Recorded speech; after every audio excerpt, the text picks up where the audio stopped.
Hello, everyone. Welcome to Beyond Life Paranormal Researchers podcast. I'm your host, Russell Reynolds, and we have a good show tonight. We got a special guest. He is one of N.E.S.P.E.R's very own team members. He actually stays at the Warrens' house and takes care of all the objects in the Warrens Museum. I had the privilege of spending some time with him at Missouri State Penitentiary at the Get Haunted event as he talked to all of us about the objects in the museum, the shadow doll, the fire doll, and we didn't know if we were going to have a show tonight with him on because they had some storms rolling through Connecticut, but he is here with us. They didn't lose power, so without further ado, let's welcome Wade Kirby from N.E.S.P.E.R. Hey, Wade, Thank welcome you. to the show. Thank you. Good to be here. Thank you. It's an honor. Let's say hi to everybody in the chat. We got Tracy Rizzo. Hi, Tracy. Jimmy Court. Hello. My best friend Andrew Baker from high school. I graduated with him. He's on. Well, Come in, bro. So, tell my audience a little bit about yourselves that aren't familiar with you guys and what you do. well, I'm a part of N.E.S.P.E.R, which is the New England Society for Psychic Research. Um, we're a faith-based paranormal investigation group, and our main thing that we do, which we don't really talk about, is we help clients who have trauma or oppression in their homes or in their lives, and we teach them hopefully how to slow that down, and eradify it from their life.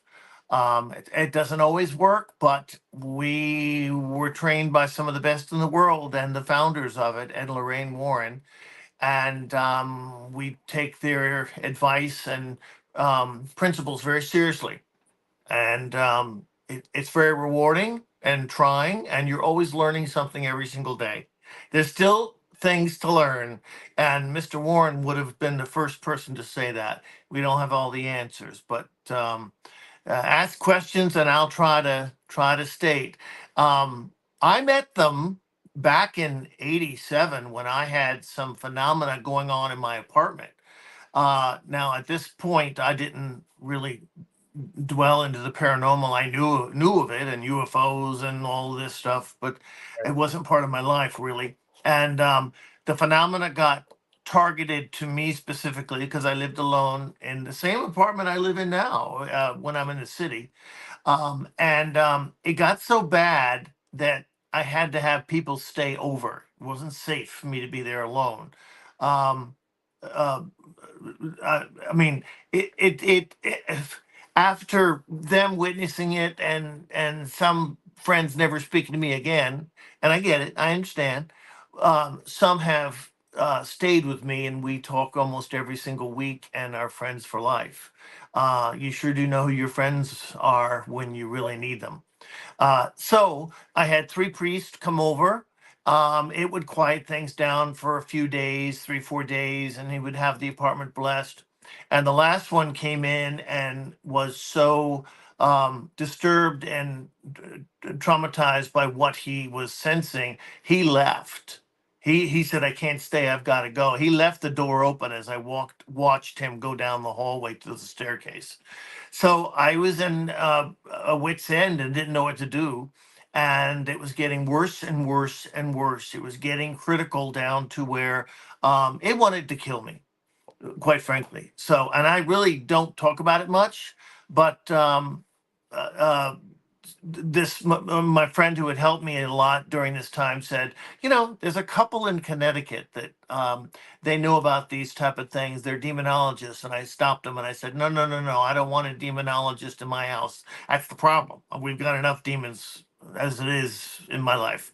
So he said, no, they eradicate negativity. They bring in the church and turn things around in a good state. So he said, I'll call.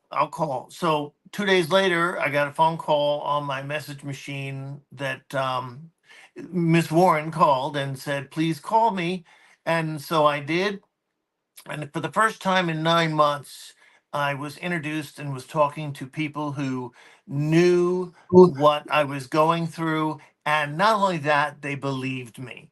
And it was very, it's funny. I was talking to Mr. Warren, and he says, I have no doubt of what you're going through and that it's real. And I broke down because there, no, not many people believe me, and um, I remember at work where I worked in the city, they let me go home early because it was a slow day. And I remember crying because I said, no, I don't want to go home. I don't want to go home. It was bad. So here are these two, this couple who taught me how to eradicate negativity from homes. And in a nutshell, uh, I did it on my own for 25 years, helping people, including a member of Congress, which will go nameless.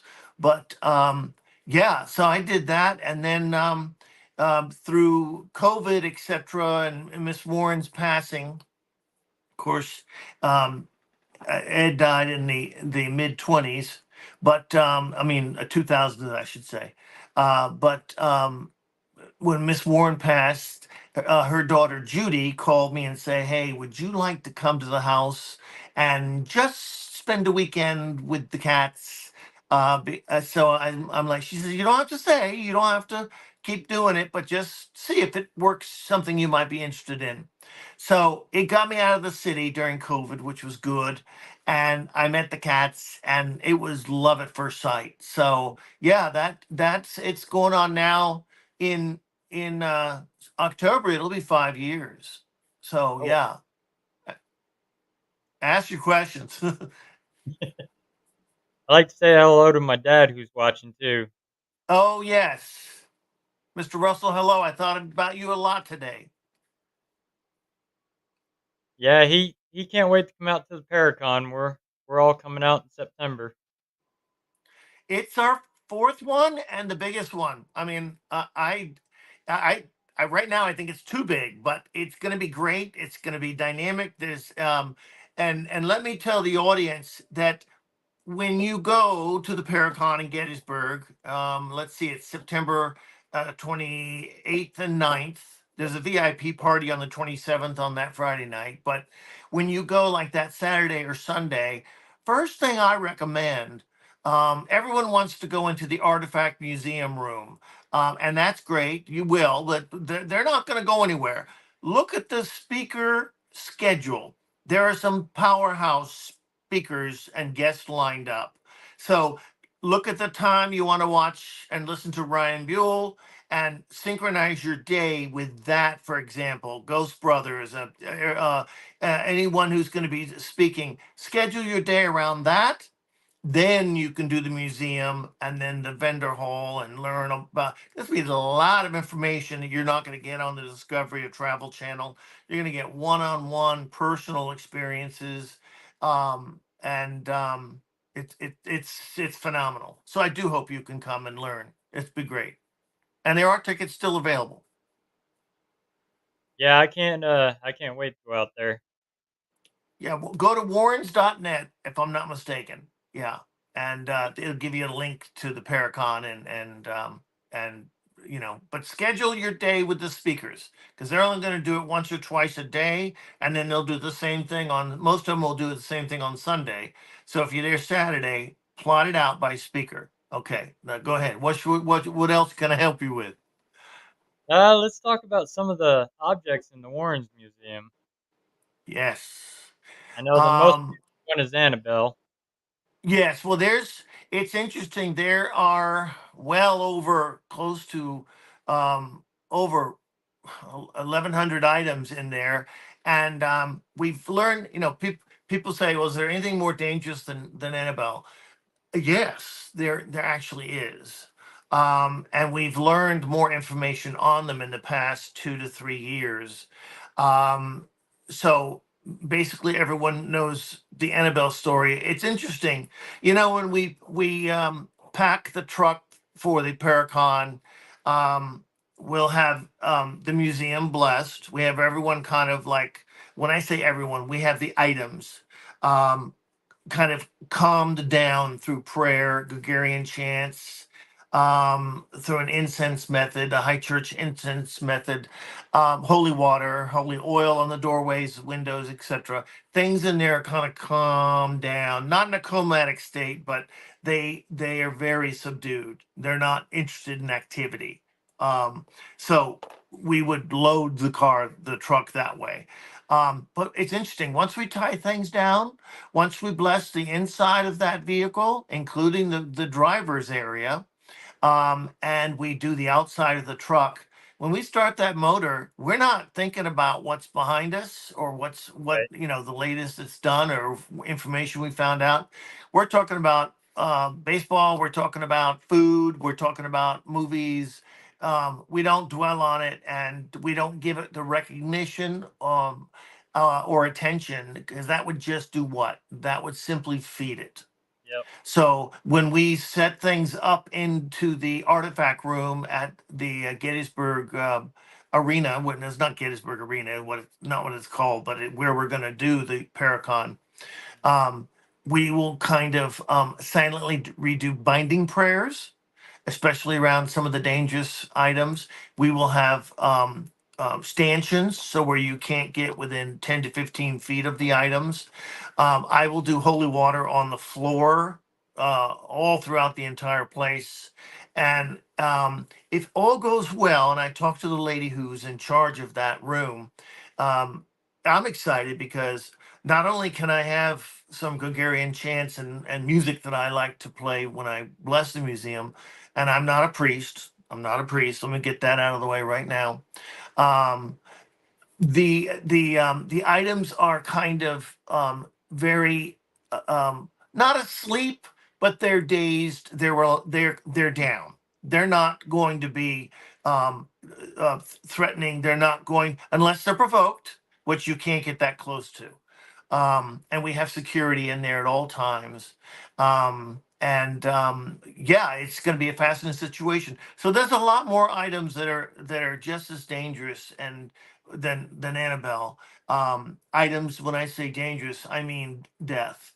One, the fire doll, for example, was in the kitchen when the house burned down and burned the 13 children in West Virginia, the Bailey family. Unfortunately, we found that out through the Etsy's method about 2 years ago. Um, and I must bring up how we did that. There was a group called the Overnight, and there's like 4 to 5 people, and they go all over the world and investigate overnight in the nighttime hours. Well, they wanted to get into the museum and research for 4 years, and Tony Spira said, no, no, out of the question. No, the museum's closed. We don't, no one's visiting, etc. Well, we watched a few of their videos and they matured. They didn't make fun of the spirits. They didn't challenge or chastise them. So Tony took a leap and said, you know what, you got come in with the team members in the room present with you, and you can research and investigate. Well, they did, and they were very good. They were respectable, and we were very happy. So they came back about a year later with another idea, which will tag into why I bring them up. They wanted to do a live 7-day marathon to raise funds for Feed America. They would stay in the museum at all times, and they would eat. They would sleep in there. Of course, they'd have their own bathroom trailer, but they would basically be living in the museum. While they were there, they would raise marathon money during the day, and then at night, like between 7 and 4 in the morning, they would investigate. And Mhm. the information that they got, because they had a unfiltered access. Now they weren't supposed to touch. They weren't supposed to use any of the Ouija boards or any kind of conjuring type device, etc. And they were very good about it. We had them sign waivers on that. They were very respectable and good. The information that they got on some of the items that we didn't know, we had very little information on them, was astounding. And it well documented the items and brought a lot more raised eyebrows and respect for what is in there. That doesn't mean worshiping, or putting them on a pedestal. That means treating them with um, respect and dignity, and yet knowing that they're demonic. Almost everything in there has to deal with a cursed item or a death or pain, unbearable things that I tear up when I think about something has that happened to some of those, what those items have heard and seen. So, um, and Miss Warren always said, if you're not scared when you come in here, don't come in here. Because fear, you got to remember, and if the audience, if I can give you anything tonight, fear is your body's attempt to say, I'm uncomfortable, let's change this. So it chemically treats, you get a stiff neck and your legs are frozen and don't move and your breathing goes. That's your body naturally putting up a defense. So after time and time, and it doesn't come in one time, with practice, you can kind of break that fear, identify it because it does creep up on you, and then with breath control, you gain the oxygen to the brain. You facilitate more levely and common sense, and fear is slowly eradicated. I think fear is good in a way because it's bringing your heightened abilities and you're alert more. And but believe me, in there you want to be. You want to be. Sometimes it's like walking down a jail cell, and hearing all the inmates vibrationally uh, make judgments and throw things at you vibrationally. It's I don't like going in there, and I have a job to do. And but there are times when like other team members will say, no, we're not going in there today. I'm not doing that today. I don't feel like it. And some days you don't feel spiritually um protected. There are good days in that, and there are bad days in that. And Right. when you're honest with yourself and say, hey, you know what? I feel kind of vulnerable today. I'm not going in there. That's smart. That's smart. And we recommend that. Um, so as far as the items goes, we learned a lot about in the past 2 years through the overnight group doing the Etsy's method, doing the Phasma box, the tools. Now, and I'll tell the audience right now, I'm not one for the electronic tools, but I don't know much about them. Dan Rivera, the lead investigator, he's trying to teach me, and I will say this: um, you can get the evidence or readings off a object a lot faster with the devices. And I will also say that in the past 3 years, the devices have kind of exploded in their specific abilities. In other words, um, there's no more white noise radio channels surfing, trying to get a word or so. All that is gone, thank goodness. Because that's what I'm like, no, I don't want that. I'll go off. I go off my intuition, as Miss Warren taught me. But Dan brings in the. I'll say, hey Dan, over here in this cell on the third floor, over there, the third one from the end on the right, and he'll bring in the machinery or devices in there, and then boom, the research starts. So that's the way that Dan and I work. We work well off each other. Well, I know his Estes method down there in the dungeon that night at Missouri State was legit because we ended up doing our same Estes method, but only we didn't use the spirit box at that time. Julie and I were just using our abilities and our senses. We put the noise canceling headphones on and just tapped Now, our senses with that. let me ask you this, because this is interesting. First off, I went down to the dungeon the night before, but with Rob from Get Haunted, but only for 5 minutes. So I had to stay in the museum because I was the tour guide all night long, and that's okay. I like that. I'll be the one in the Paracon. I love that. I love sharing the stories and teaching people about that. So, um, when I was so I couldn't go down in the dungeon and hear all the experiments and the spirits talking and all. So I'm between each session in the museum, I would go into the what I called our little N.E.S.P.E.R room where we kept all our extension cords and leftover lights and boxes and containers, and I had my little refreshment stand set up with my waters and things like that and face wipes. So between each time the people would change, I would run in there and wipe my face and drink some water. And I realized on the third time that I'm being stared at. It's up on the right side near the ceiling. And I'm like, that's a male, and he's about 31 or 27, and he's very mad. He's not demonic. He's territorial. He wants to be there at the jail cell. If I can imagine, this is the cell. And so what I didn't know is what was going on below me in the dungeon with all the experiments. They kept getting the words on the Etsy's method, uh, 20, Mhm. 20, cell 20, and I didn't piece it together. And then I would go into the cell to drink water between talks, and there'd be nothing there. All's good. No eyes, nothing. I said, okay, he's gone. And then also the next time he'd be back and he'd be like flaring. He's really angry. And by the way, he wasn't angry. See, this is my intuition. This is what I'm talking about.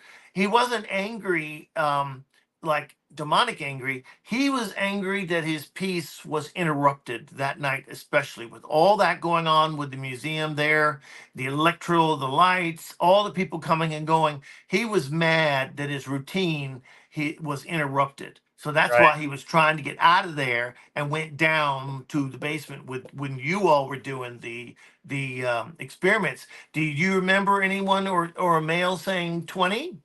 Yep. Dan actually got that. And then when we did our session, I jumped in on with blindfold and noise canceling headphones, and I was getting the number 20. Well, I didn't realize because all of a sudden I think Candy came and told me, and I looked up on the wall, and that's 20. That was the cell we stored our things in, and I kept going in and out. And I'm like, oh, very interesting.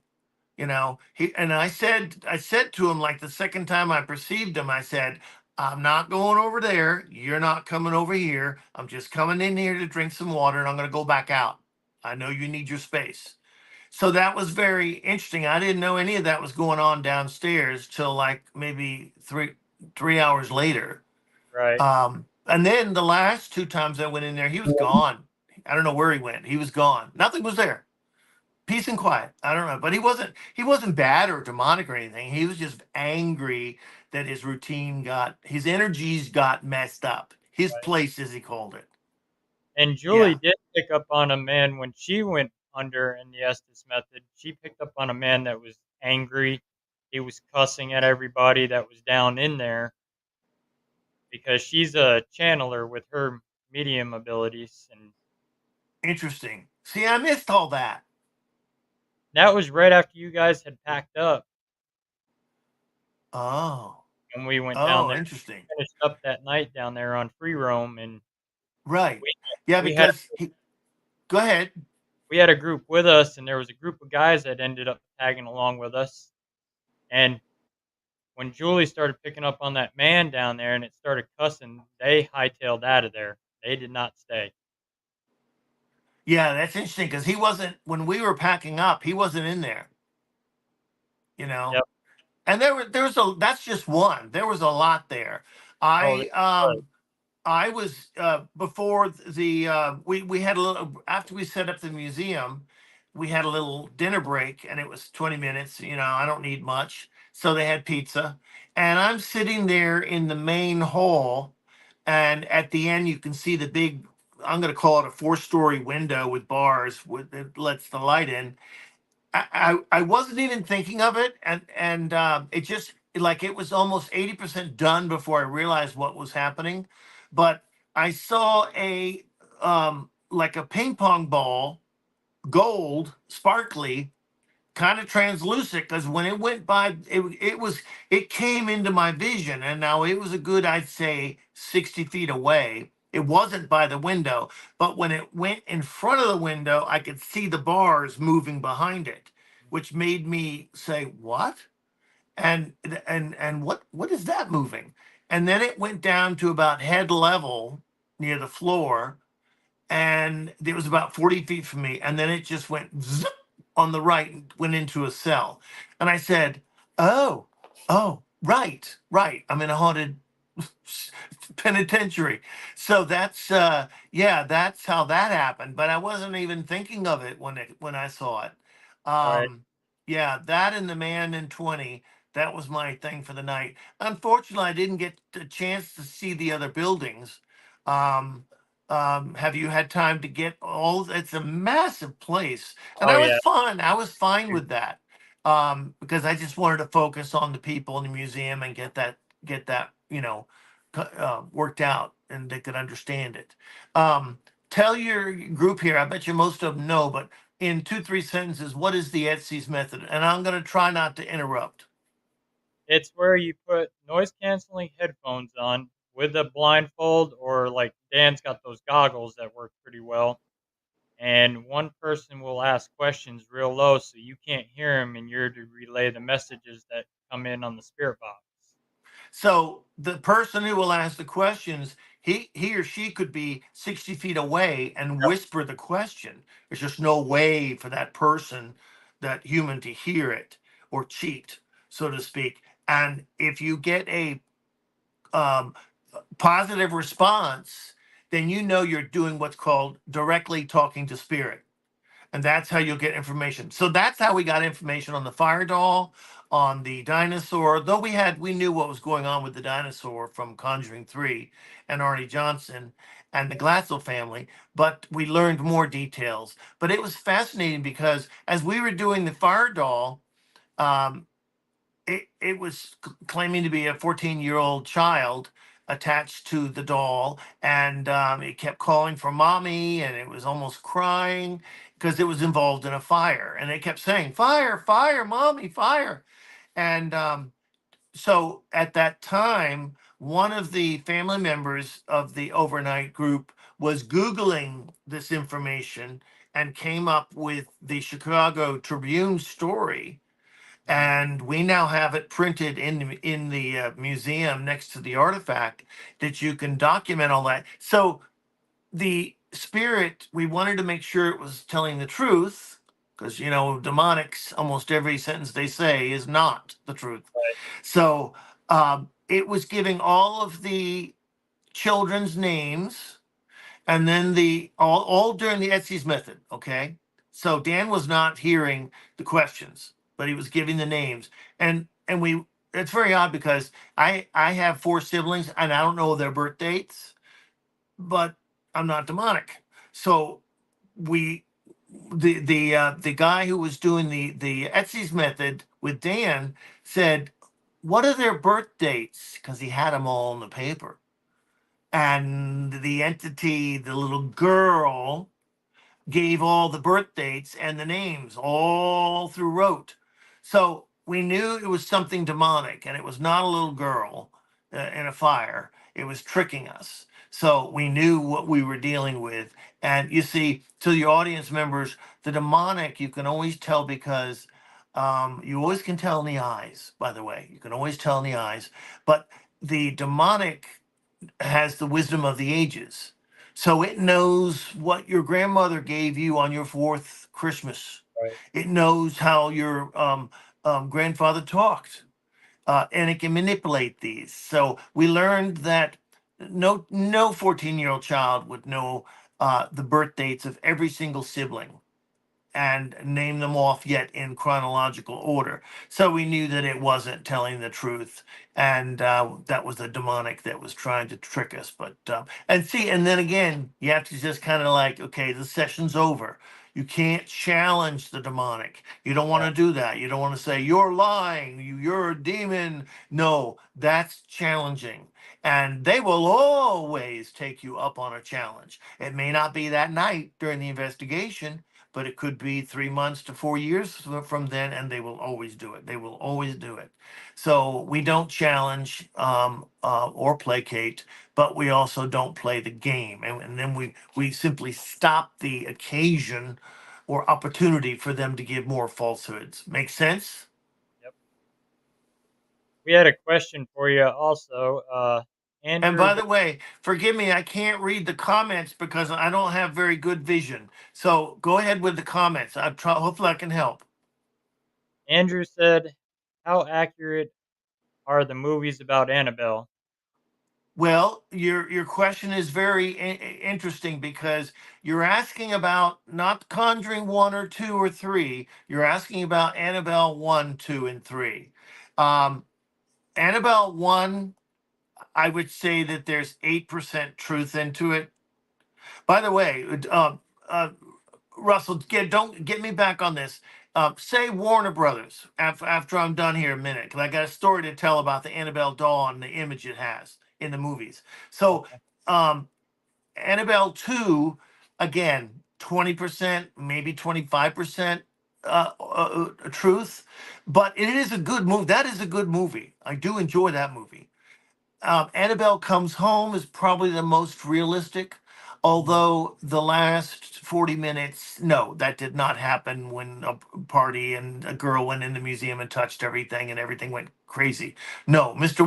Warren would never have allowed that. And Judy was, as she knew as a child, not to go in there, and she never did. So that part is untrue. However, it is a very good film, and I would say that's about 45% true. Especially with the relationship with the family and the daughter Judy, and it does pull on your heartstrings. That's my favorite Annabelle movie. So 20% one, 25%, 28% two, and number three, I would say about 30%. Yeah. Um, yeah, but I do love Annabelle Comes Home out of the Annabelle movies. Now, the Conjuring movies are different. By the way, they are going to start filming Conjuring 4, which will be the last rites, and it will be the last Conjuring movie series by Warner Brothers. You forgot to name Warner Brothers, Russell. So it's funny, when The Conjuring 1 was being written and conceived, Warner Brothers went to Mattel, who has the rights to Raggedy Ann doll image. So they said, we're going to make a horror movie with, can we use your Raggedy Ann? And Mattel, innocently enough, said, no way, absolutely not. So Warner Brothers was on their own to design a attractive, uh, uh, friendly, cuddly, demonic, sinister doll, female doll.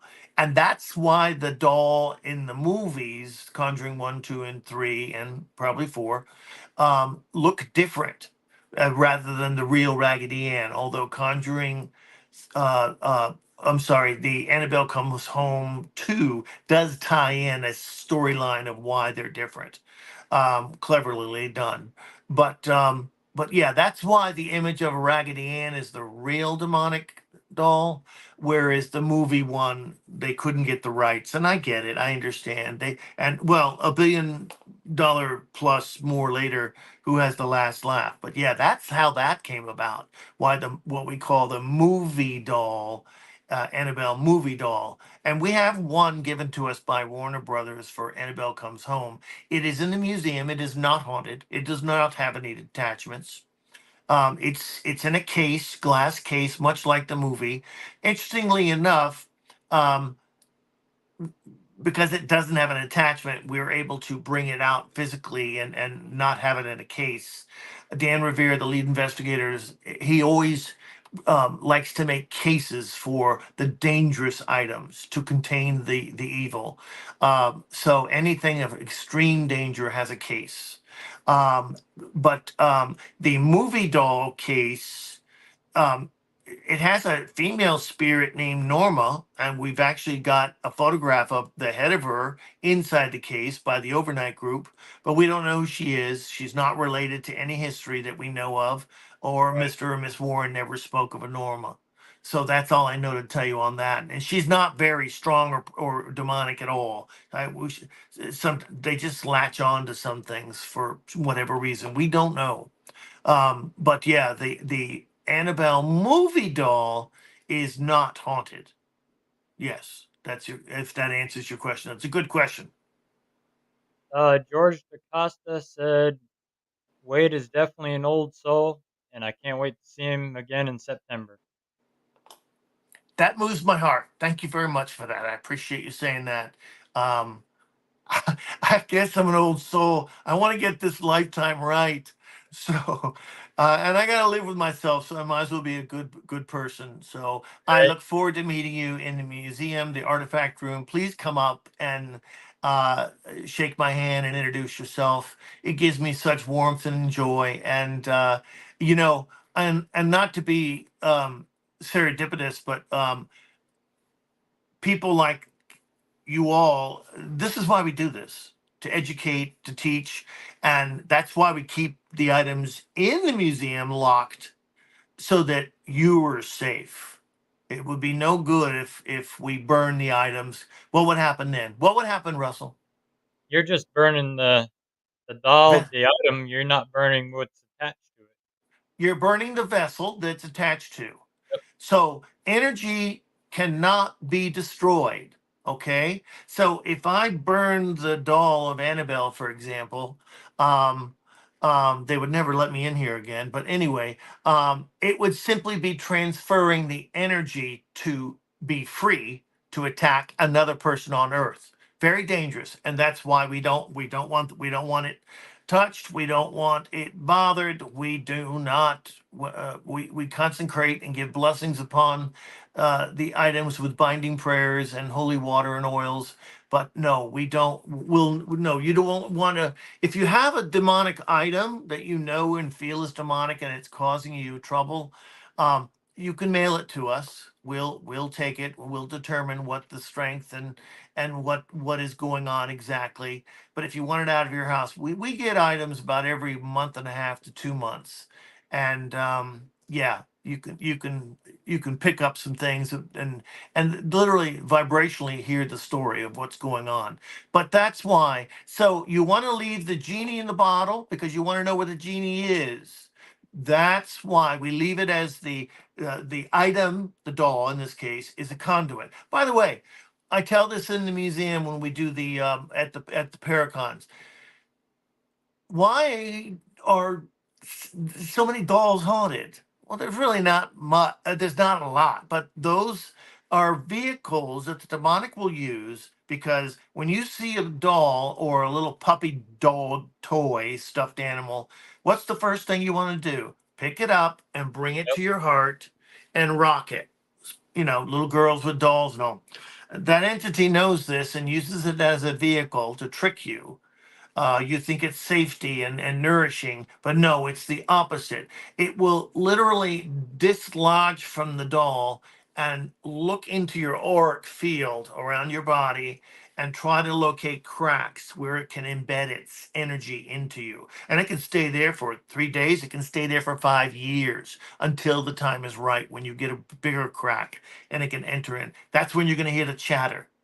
That's what happened, for example, with Ronnie DeFeo in Amityville Horror. He heard the chatter, never stopped. The chatter, shoot them, shoot them, shoot them, kill, kill. That is when you know you have an attached entity.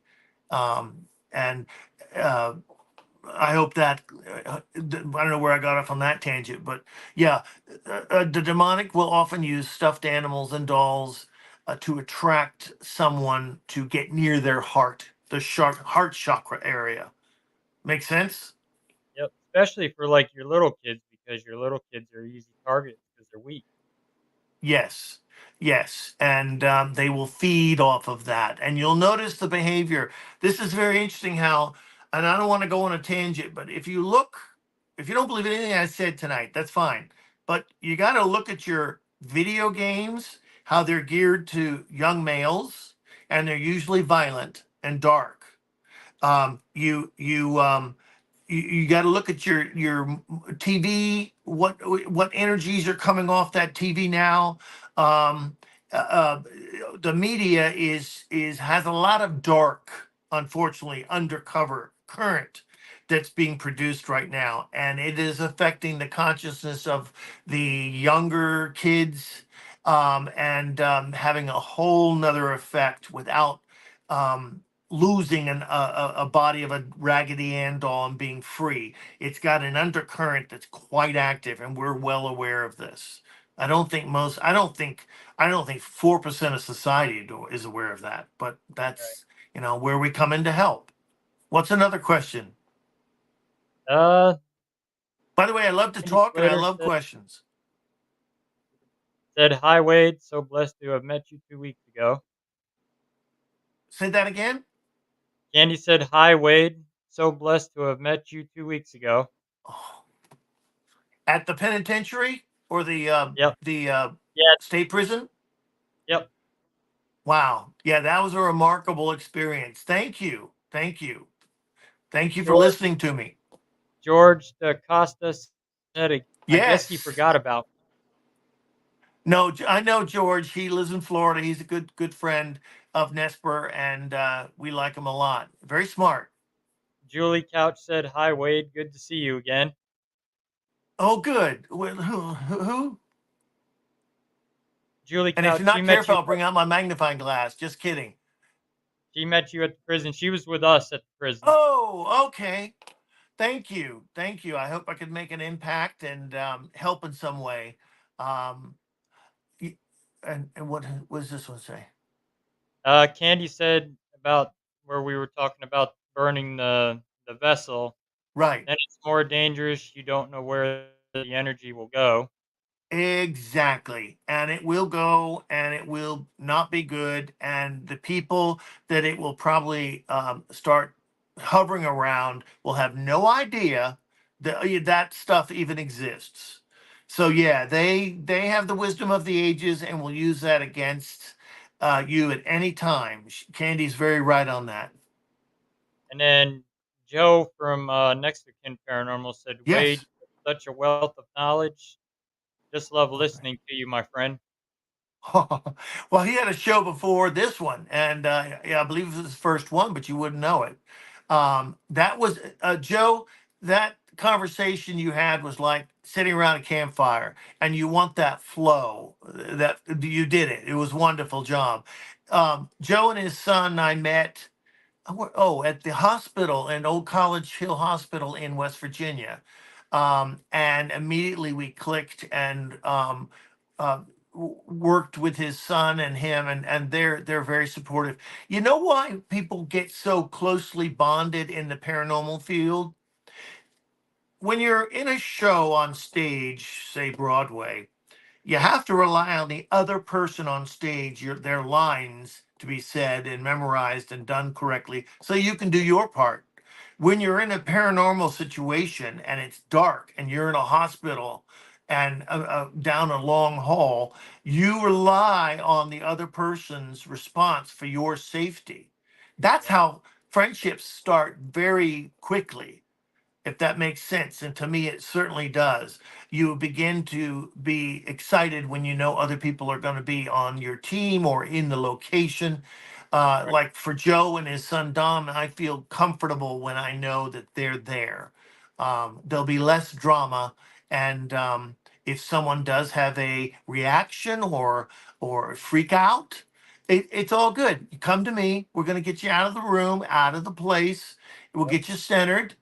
This happens. There's nothing to be ashamed about. But what would be ashamed about if you didn't say anything, if you took that energy home, you don't want that.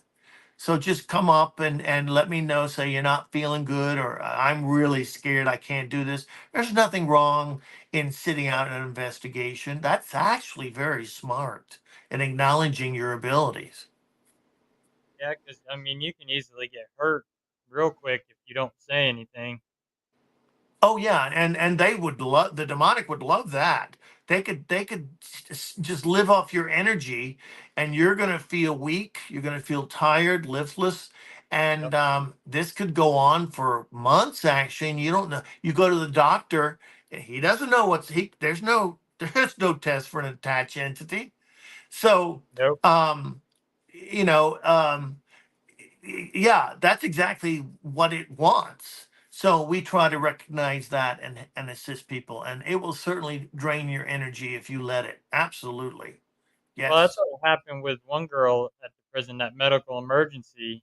She, Yes, and I'm sorry I missed that because I was in the museum. Go ahead, I interrupt. Go ahead. Tell me. yes, it was something with the fire doll and the shadow doll, Right. and I guess her body started going into shock. She was ready to pass out. Her blood sugar dropped. When they brought her back to the lobby, she was shaking. So my dad Right. did some prayers with her, and he gave her his necklace, and he was able to snap her out of it and get whatever was messing with her off of her, and she was fine the rest of the night. Right. I wish I would have met her. I always give them electrolytes or hummus, get their energy back to restore it. After we figure out that they were drained, um, they will certainly the demonic will certainly do that and give you no warning. It's very subtle and scary, but you start to shake and all. And the best thing to do is just say, hey Dan, I don't feel good. I'm shaking. Well, I don't understand what's going on. Just come up and ask. We want you to do that. We don't Right. want you to go behind the door and fall to the floor. So yeah, come see us. It's all good. There is no judgment. There's no time for judgment Nope. with us at N.E.S.P.E.R. So go ahead. We had a question. Can Wade describe the difference between psychic scratch on a person as opposed to a more evil demonic type of scratch like what he saw on me in April? Okay, I believe I understand your question. A psychic scratch to the victim, the person, will look real and in fact feel like there's blood coming down. That's how they usually first notice it. A little bit of cold or something. What's going on here? Um, a psychic scratch is something that's thrown into your mental consciousness by the entity. Again, remember, the demonic is all knowing. So they know everything that I'm saying in the museum right now, and they know what I'm going to say. So Mhm. this has already been played out in them. So they can throw in an imprint of a psychic attack. Now I'm going to use another example. When the Amityville house, when the police went in after the Lutzes left, there was no green slime on the staircase walls as they said it was, because that was a psychic impression thrown in by the demonic to freak them out even more and to flee. That's what they wanted. So a physical scratch by a demonic can certainly absolutely happen. Um, People who were at the Missouri State Prison 2 weeks ago, you remember Dan and Chris and I and the staff of the jail staff were standing there for about a half hour talking.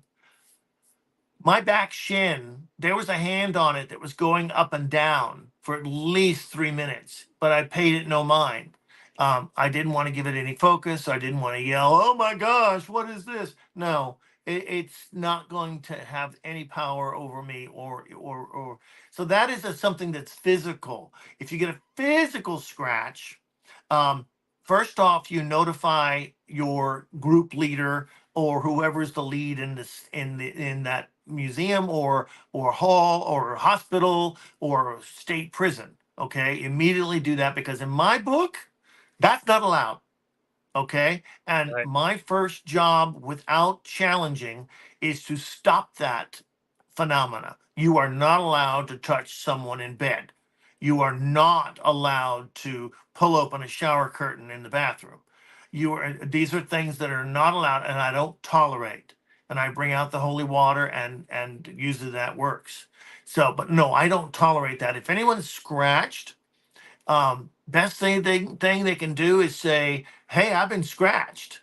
I'm a man, 60 years old, but I've been scratched." That's not allowed. That's not right. That's not good. So we want to respond to that without causing energy to feed off that behavior. We want to cease that behavior. Right. And yeah, so by the way, I must also say a psychic scratch will disappear very, very quickly, sometimes within 45 minutes to 3 hours. Whereas a physical scratch with blood, we've had that in the museum, um, uh, that would go away in about a day and a half to 2 days. Yes. So that's a brilliant question. That's a brilliant question. And I've actually seen it in a case that we worked. It was our first ever demonic case, and the demonic entity was showing us, "Hey, look what I can do. Right, Know right. why you're And here, what you're gonna do," and it put an upside down cross on her neck, and we were actually holding her hands trying to calm her down when it happened, and we're all staring at her. right. Right. See, and that's also a psych out they do. You want to respect it. You want to know that it's done, and they have that ability. But you don't want to. Sometimes they'll say, "Oh, there are legions of demons in this living room in this house," but they do that to psych you out, to get you even more feared. And what does that fear do? Feeds them. It's a cycle. It continues to cycle. I was in my apartment again before I knew all of this. I didn't know what was going on except what even to defend myself. I was punched from the mat inside the mattress to where air would go out of me nightly. I would hear voices in my pillow. I was slapped repeatedly on some phone calls whenever I would ask for help or talk to a priest. I would be pushed. I would levitate. The bed would levitate. Um, I mean, the first time I had someone stay over to protect me, the entity was so angry at me that um,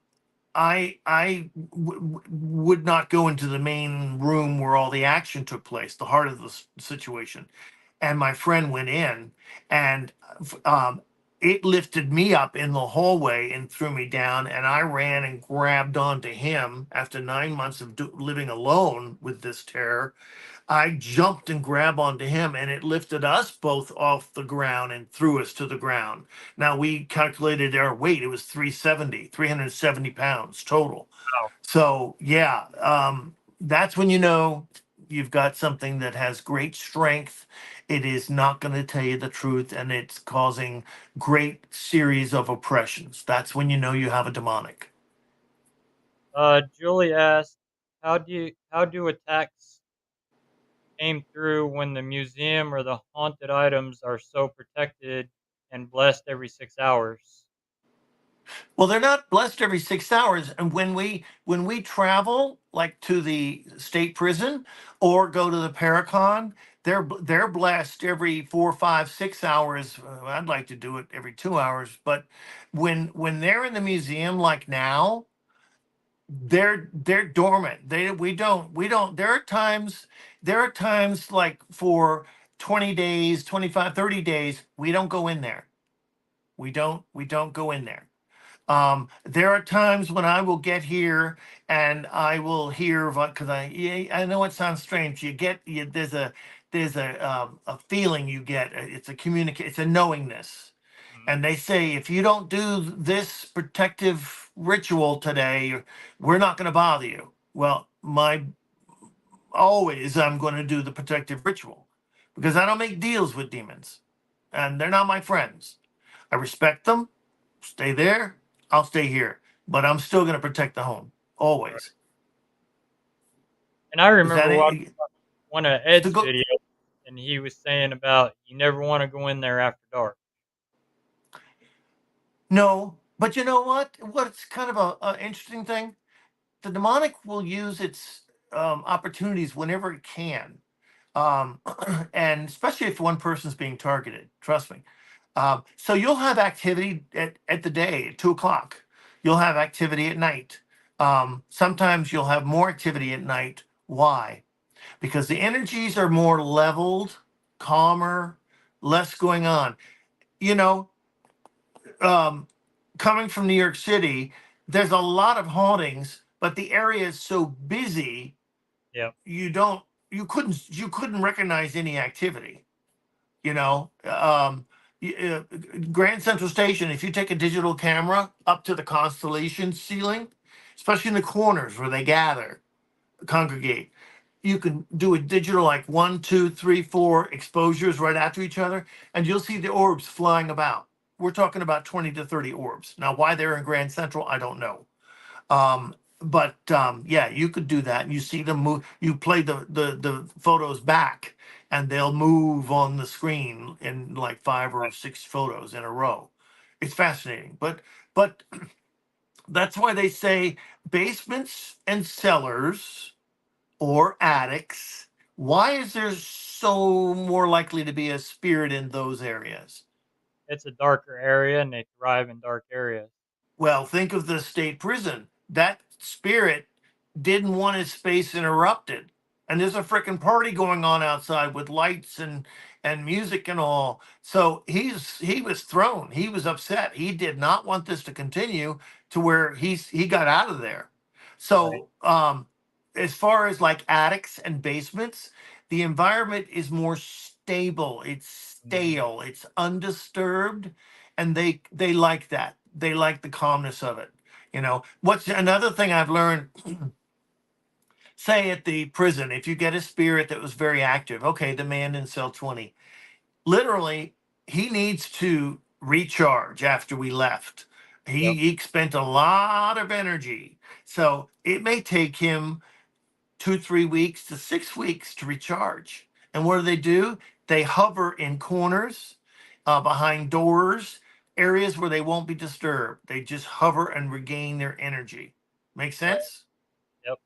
And Yeah. I know after this event, there was another one going on there that weekend after we were at the prison.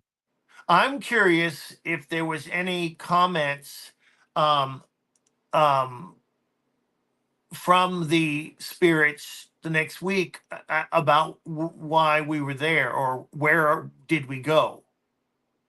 Yep. Make sense? And I know Amy's crypt was going to be back there in 2 weeks. And when we were in death row, we got the name Amy. So it was like they must have knew she was coming in 2 weeks. And she's had already been there in the past. Well, what does that say? And that's basically saying that they remember who she is. Well, how could they know the future or the past And that's if saying it's they're probably something demonic, right? And I don't want to overuse the word demonic. I don't, and it's used a lot right? nowadays. However, um, it is a telltale sign, and remember that they want to hide. They don't want to expose the truth. Um, they don't like you and me because we're hopefully going to go to heaven. They will not. So they want to destroy that path. They want to destroy anything godly, righteousness, etc. So when I'm in the museum, I call it the artifact room, the museum at the Paracon, I'll be talking in front of the shadow doll, and it literally just hates me at that point. And Mhm. it knows I'm going to do that. And I can feel that energy. And I don't often respond to it because my back's to it.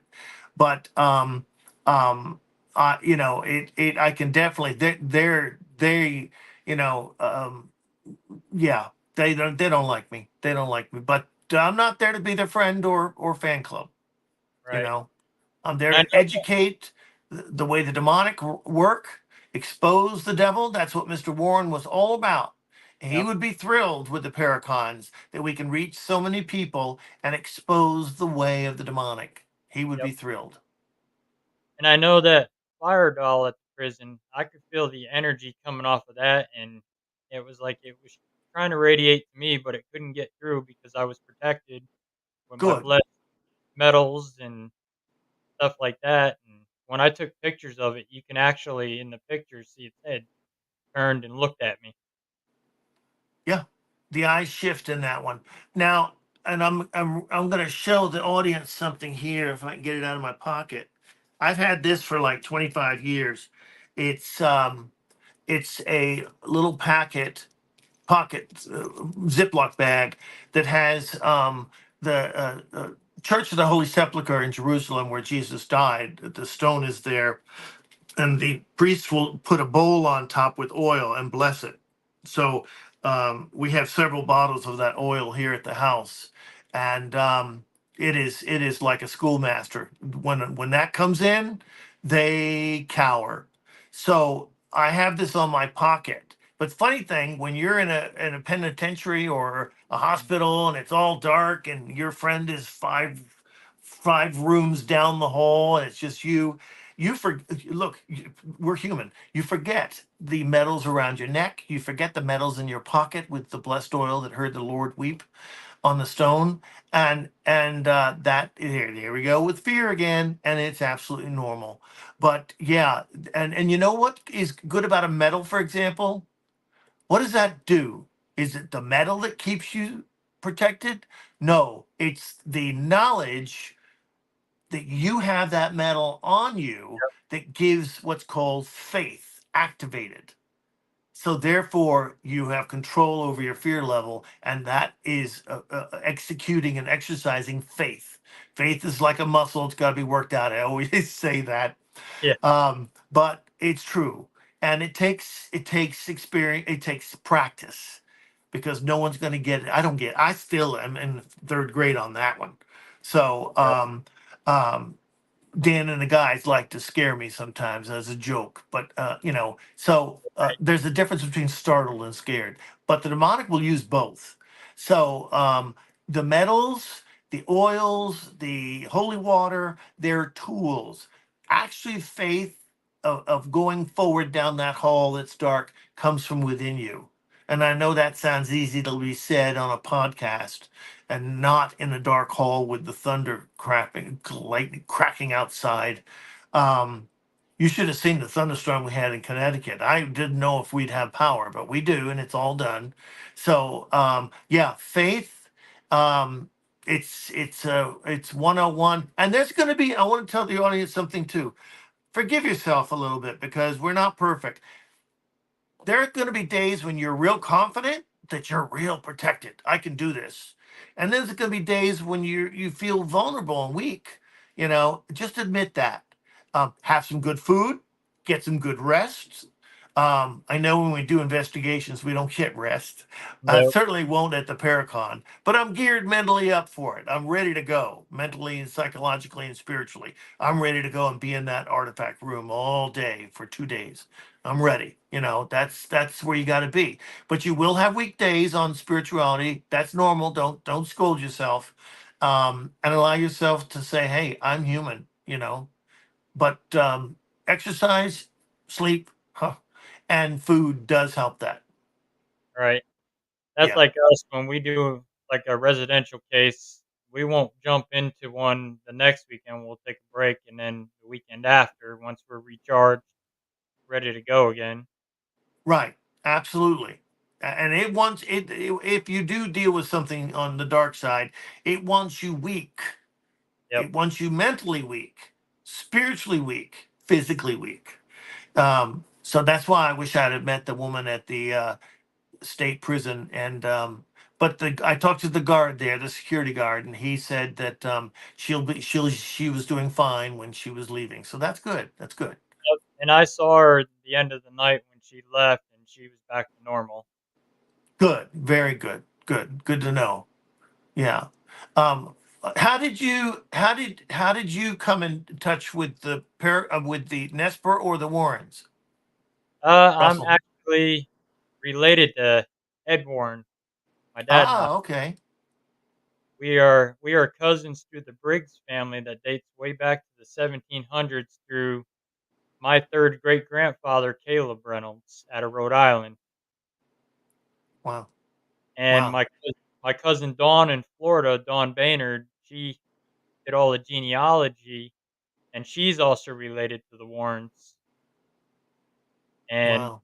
she put all the ties together from the Reynolds side to the Warrens, and then to her side, and her side is a double cousin of mine. She's related to my mom too. Wow. Yeah, I met them when I was at dire dire need and didn't realize it. And way before the movies, you know, 37 years ago, almost 38 years ago. But yeah, and they changed my life. And now I do this, you know, helping people. There's, in my view, there's nothing better, you know. Um, you do get a charge out of it, in helping people, and it opens your heart so much. So And Lorraine had added me on Facebook back in like 2005, and we've been friends on Facebook ever since. I got looking the other day at my Facebook at our friends, and I was like, so I'm wondering if maybe she did know and just didn't say anything that I was related to her and Ed. I don't know, don't I, know. I never did get to talk to Lorraine or Ed at all. I never did get to meet them. Well, they did transition, of course, successfully and are on other planes of existence. But I will tell you this, that she knows when I sweep the closets out.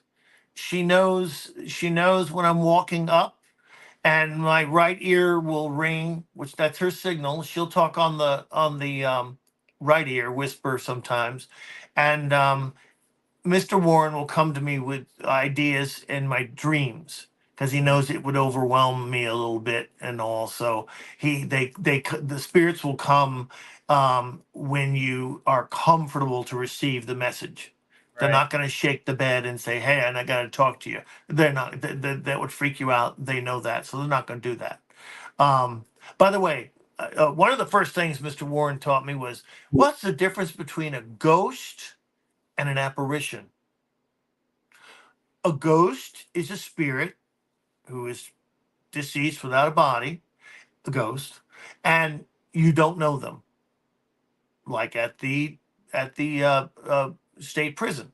Yep. An apparition is a spirit without a body who you know, grandma, grandpa, brother, sister, and they usually will come in manners that to give a message. They'll come and check on you. Does Miss Warren live in this house? No, she's transitioned, but she does come when I have a question, or something like bad may happen that day. She'll come and whisper in my ear. Yes, absolutely, many times, several times. She's even left physical evidence that she's here. So, and I get it, and I acknowledge. Thank you that I see this. Thank you.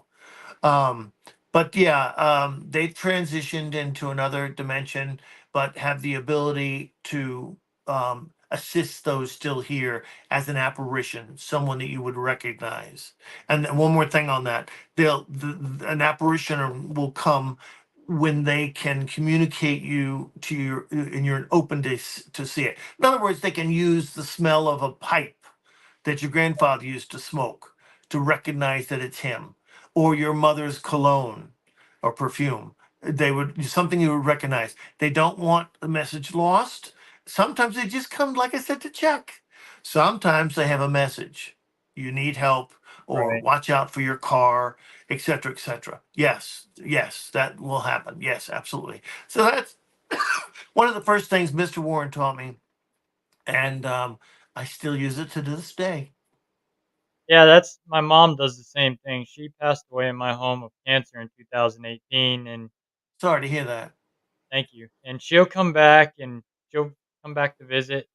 She was actually at a client's house with me. I went back to check on a client to see how she was doing, and the client had abilities. And I get a phone call shortly after and said, "Who's that tall woman that was standing by you with brown hair?"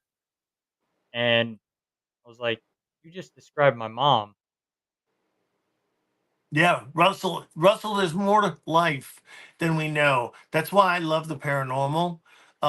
It is just so exciting because it opens up the possibility that life is not just about a paycheck, or a job, or it's about I was thinking the other day, to your audience, how many of you were taught algebra in school? And I'm guessing about 97% of the audience. Okay.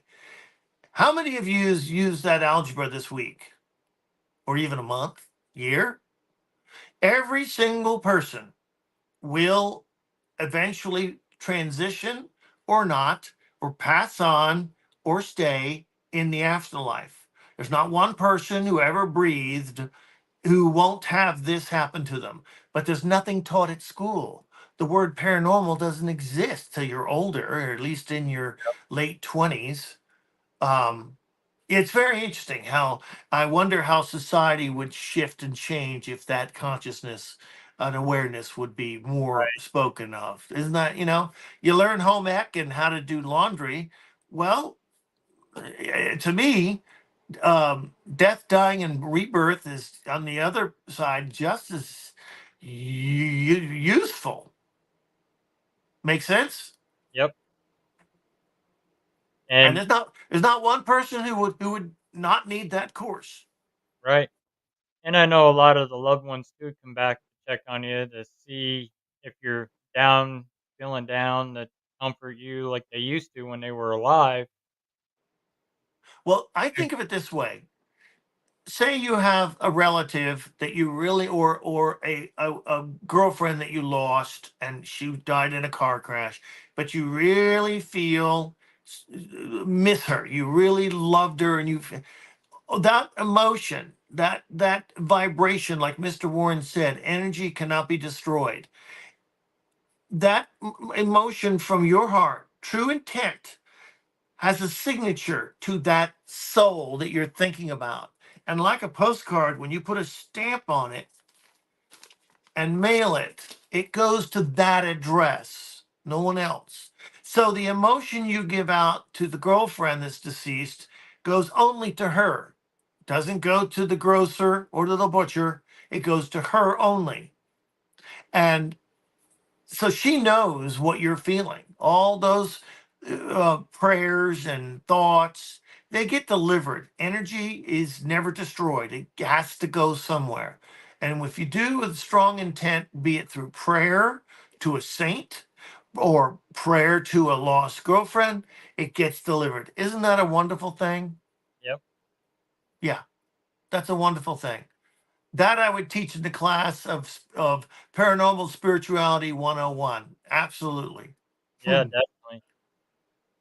And that's like even when we go to the Paracons, I do a lot of lectures too. Like Transcendence, I did 2 lectures, one on the paranormal investigation in depth and what we do, and then the next day was I talked about the demonic and the demonology and all that stuff. And Well, it's amazing to watch how many people actually listen. Russell, you bring up a point that I wanted to make.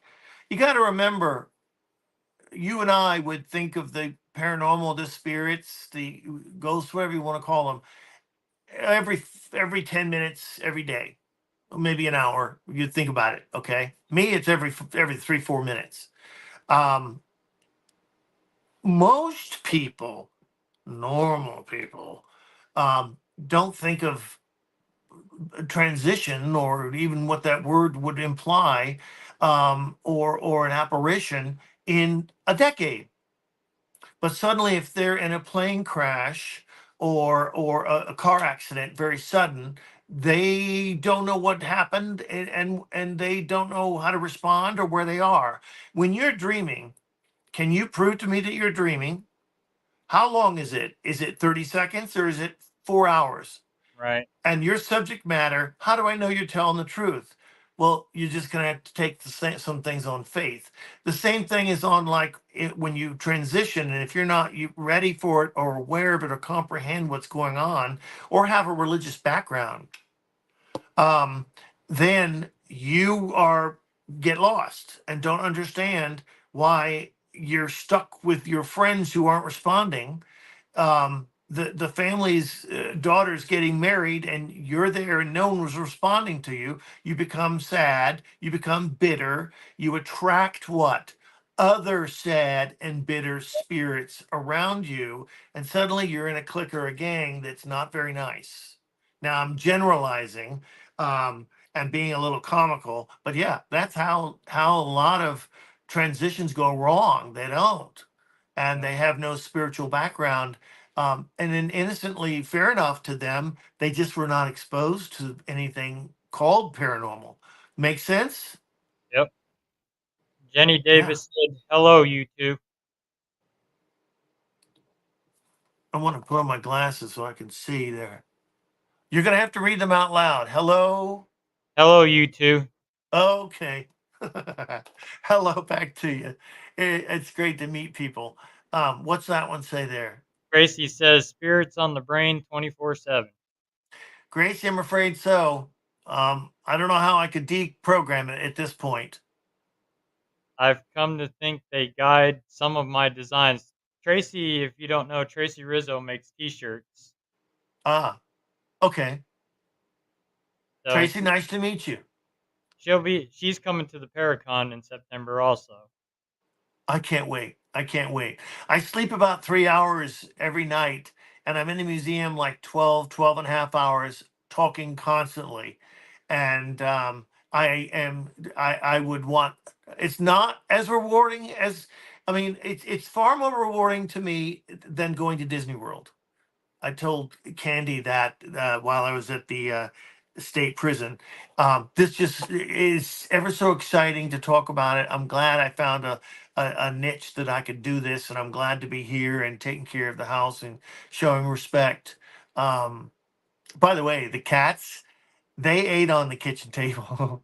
I spoiled them. They were taken good care of to the very end, and a very dignified passing. So just know that Miss Warren was very, very happy, and I could go on, but I won't because it'll break me up. But anyway, I can't wait to meet everyone in the Paracon. It's going to be very exciting.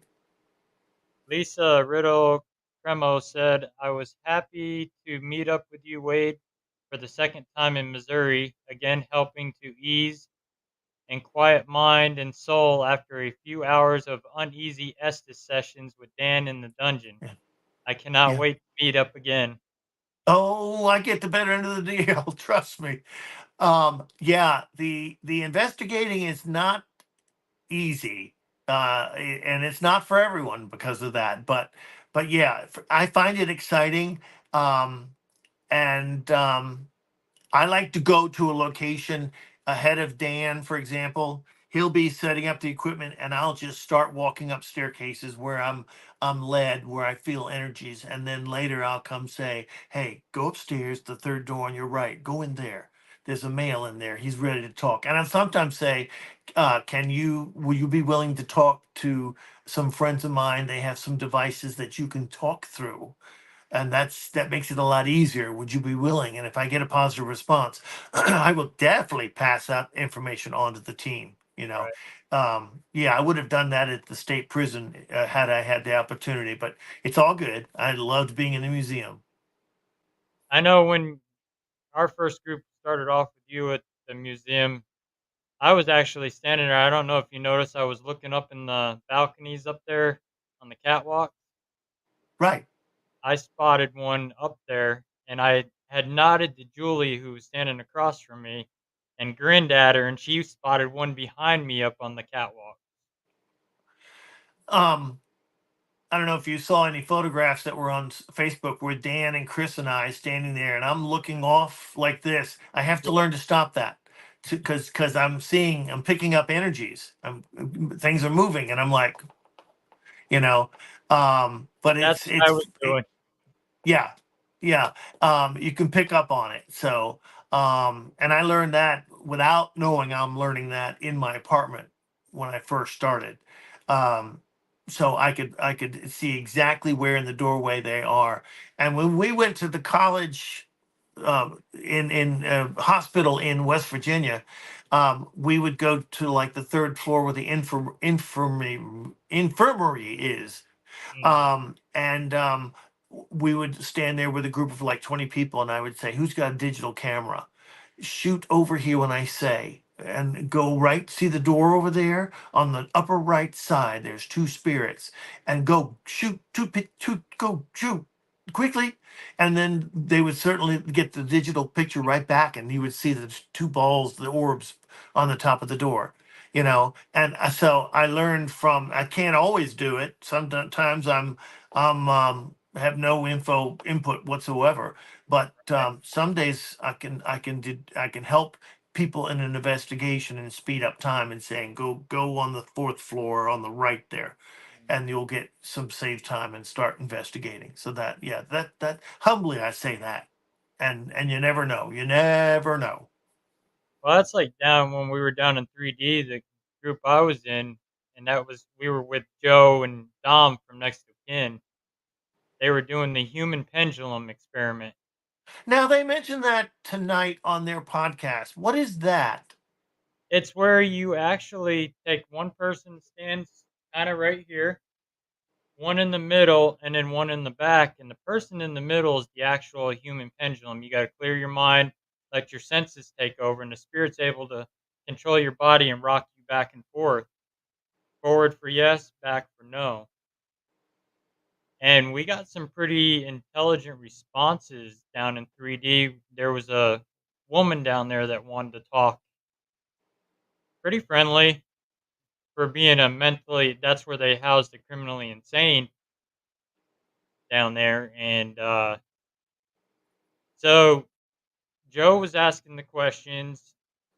Julie was the pendulum the second time. And he was asking, do you want to talk to a female guest? Went to no. Do you want to talk to a male guest? Went to yes. Well, I already knew who it was going to talk to because I'm a familiar there because I was there last summer. But he Joe asked me my name. And he says, "You want to talk to Russell?" And there it went, yes. Well, she did remember me from being there last summer. He said I was nice to her, and then later on they started doing the dowsing rods. Well, they pointed at she made the rods point to the cell she was at. They took a picture, and she showed up in the picture when they asked if they could take a picture of her. And they had another person go stand by the cell when they took the second picture, and she showed up again in the picture. Interesting. See, I couldn't, I would not be a good candidate for that because I would be opening myself up, and Mhm. I don't do that because of where I live and what I'm around.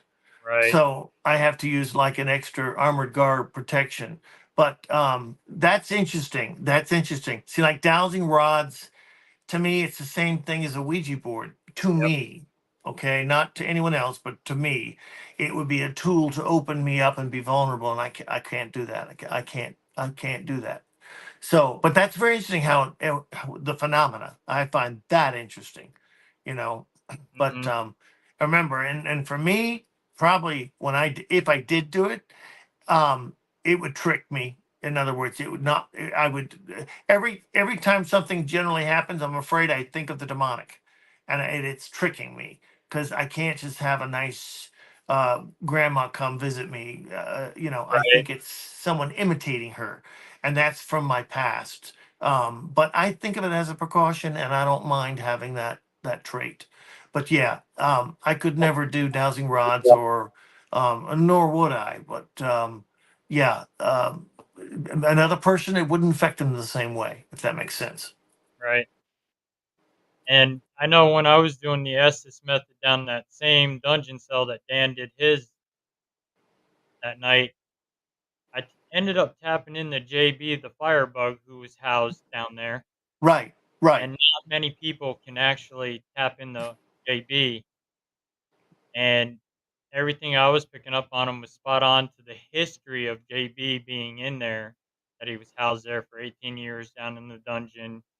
He had set the prison on fire, and he had went blind. But then I picked up the number 20, and then after that, something dark flashed in front of my face, and I was like, "Nope, I'm not talking to you." And I quick pulled. myself right back out of it. Beautiful. Um, because you're worthy of that. Yep. And remember, um, I want to explain one more thing to the audience here. It doesn't mean that all the inmates or even half of them are demonic. People who go to a ghost hunt at a location can have entities on them, attached entities, they're called. Uh, they can come to a paracon, et cetera, et cetera. And the entity sees 1,000 people and goes, "Wow, let me hop off this one and go to that one," Yep. and then come back to you, et cetera. Feeling the energies, et cetera. So it doesn't mean that all spirits are demonic. It doesn't mean that all haunted locations have demonic. No, but or that it would be the history. In other words, were those people who were those spirits or were nasty then? No, but they can be brought in innocently by people just attending events. Make sense? Yep. Okay, I want to make sure that that's clear, especially if you're investigating like a smaller home or something like that. It doesn't mean that the original source was demonic, but it could been have been brought in. And sometimes I can tell that. I can definitely tell if the demonic has been there for 30 years versus 3 days. Absolutely, yeah, absolutely. But Right. yeah, that doesn't mean that the prison had a bunch of mean, nasty demon people in it. No, it doesn't mean that at all. They could have been brought in at another time, more recent in history. And that's like I tell people too about their houses when they're getting hurt and hit and stuff. I'm like, and they think it's something demonic that's in there. I'm like, it's not always demonic. That entity lived in that house at one time. To them, you're trespassing on their space. Right, right. So, what are you gonna wanna do when someone breaks in your house? You're gonna wanna hurt them to defend yourself because that's what you think you're there for. So that's what that entity is thinking too, because you're bringing in all this equipment.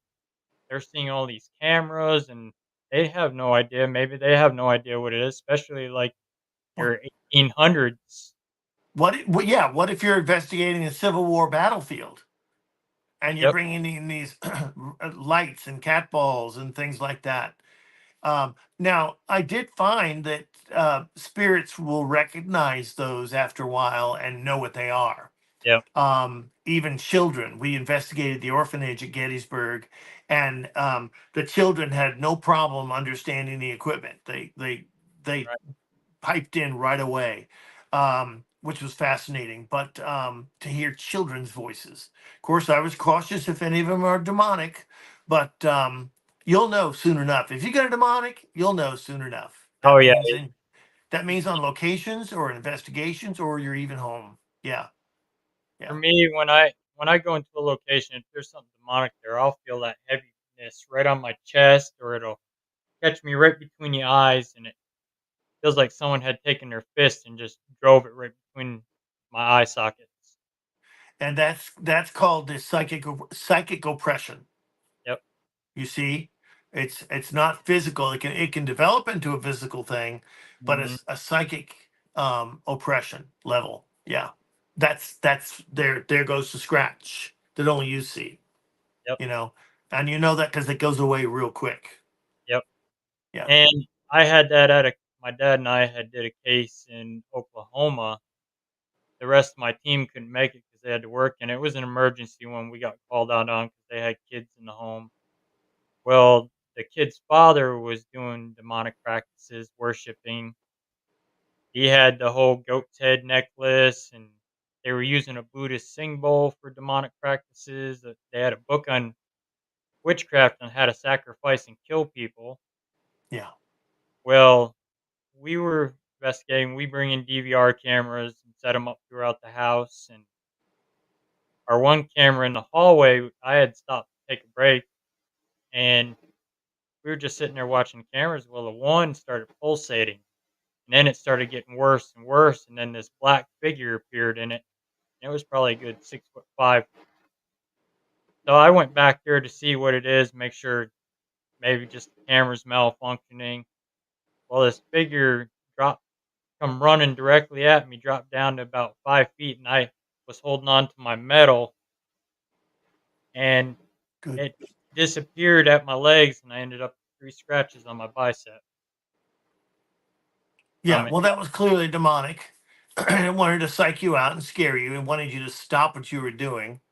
And Um, I didn't show it fear. I didn't run. I just stood my ground. hard to do. Um, and what Miss Warren taught me was, in the name of Jesus Christ, go back from where you came. I know it sounds simple but it has great power. It means stop. You cannot affect me. In so many words. So you're saying that, and it's extremely powerful. It will make them stop and rethink. Yeah, to bother this, because if you're gonna know their game, if you're gonna like destroy everything they're trying to do with holy water and all like that, they eventually say, forget him. We'll go another way. Yep. Yeah, And absolutely. it didn't bother me at all. We did a blessing on the house, cleansed the house out.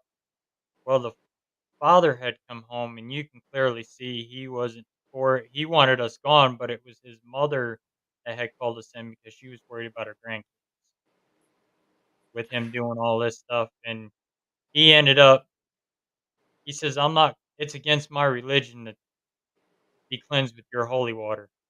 Yeah, there's a he's opened a portal, I'm afraid. Um, and it's still there. Yeah, he So reverted back to his old ways. His girlfriend, he tried killing her. yeah, She ended up jumping out of a moving vehicle. yeah. Um, oh, I could go on, but yeah, you see how they work. You see their game. Unfortunately, that portal's still open, and he's that energy's still there. Okay, but don't go there. Um, but yeah, they work on so many levels, and it's so disguised and subtle that they'll do it for generations, unfortunately. And they've got the time of the world. They were here during the dinosaurs. They've got all the time in the world. So unfortunately, yeah. But so know their game. And by the way, um, I do, when we leave an investigation, be it at the prison or even someone's home, bless the vehicles, Yep, tap the tires with holy water, and bless inside at the seats with holy water. Just there's yep. We do I've just seen it that. go wrong so many times. So just do that. Yes. Yeah. We even cleanse the equipment too. We'll Oh yeah. cleanse it all down, and because Yeah. we don't want to take that stuff home with us. We had the overnight. The first time they came, their equipment, all their tapes. I don't know how many tapes they had, but they were basically wiped clean when they got back to L.A. And that's something the demonic will do. They'll erase Right. the evidence so they can't be exposed. Team member was transferring the images on duplicating the tapes, and was so fascinated he brought out his phone and started recording it. So that's how they had the actual evidence, Mhm. the part that was erased. They had it on another person's phone. So that's one way they were able to save that footage. But yeah, we bless the cameras, we bless the cases that the cameras are packed in, we bless the vehicles, absolutely, before they leave. And something, why you do that? Oh, you'd be surprised. They could be in a museum and then wipe those tapes clean. Before you drove out of the driveway, the tapes were wiped clean. So yeah, we've had that happen, and we try to, because we want the information exposed. We want it out there, Yep. like I said before. You know. Yeah, in another case we had worked, this guy was playing. He was doing a lot of research and on the internet was where he was checking out demonic stuff, witchcraft. Well, he ended up conjuring up 3 of them in his house, and Yes. we were in his bedroom doing a spirit box session. Well, that spirit box started mocking church music, Right. and you'd hear this Latin chanting, and then it was laughing at us, and I've never heard this thing do that, and I had yet my one investigator had that spirit box, and I had another one. I turned the other one on, and that was acting perfectly normal. Yeah, it doesn't surprise me. They manipulate. And by the way, I also want to point out that the demonic now, like sage, white sage, blessed sage, it really doesn't have an effect nowadays. The demonic have upped their game. They're using the internet, they're using false emails, texts. They are manipulating voices saying, Wade, don't come today. I feel so much better and I think I'm getting a hand on this. There's really no need to come. And then the client will say, well, where are you? 2 hours later, I'm saying, you told me not to come. And then she says, no, no, I didn't call you. That was the demonic imitating her voice. So Yep. they're upping the game. It's it's a very tenuous time right now. And again, I don't want to repeat myself. That's why we're letting people know about this. That's why in late September we're doing something in Gettysburg, and we invite everyone to come. If you have any questions, you come up and see me. We'll talk. Yeah, but that's why we do that, because they're changing their tactics and way of affecting people. The motor apparandi of how they work is being revved up, and not only that, but the amount of them has increased so in the past 3 years. That's something to think about. So yeah, we want to expose this and let people know what's going on. Absolutely. And that's like my clients. I tell them I will not tell you when we're coming. Say it again. I'll tell our clients we will not tell you when we're coming because we like the element of surprise when it comes to that. So it's kind of like, oh no, they're here. And I tell our clients, you do not talk about it. Don't talk about it in your house because then it knows we're coming. And it goes lays in dormant and it hides. Right, and it So we will. leave, and then it comes out 10 times stronger and it'll Right. hurt. And the longer they have that attachment, the harder it is to get rid of. Yep. You know, if you pick something up at a séance, God forbid, or Ouija board reading, tarot card, whatever, um, like 2 days later, if you are brought focus to it and try to remove it, okay. But if it's there for 10 years, it ain't letting go. It's Yep. invested too much time on the family and the one it really wants to get with the next generation. It's not going to let go, or it'll come back. You can always get it off, but it'll come back. So it's what Miss Warren termed as the work must be done. In other words, it's time for the work to be done. The client has to do the mental foundation of why I want this to stop in my life. So that's called the work. And then Miss Warren or myself, we can't come every day to someone's home and bless it. We have to teach them Yep. to get that foundation down. And this way, they hopefully will never have to deal with it again. Although they're always the demonic will always come back to check and see how your spirituality level is and how your mental and emotional state is. Always. So yeah, keep it up. I mean, like I do here, I have to bless my second apartment in New York City about every 3 to 4 days. It's a standard procedure. There's no question about it. It's going to be done. So I hope that answered your questions.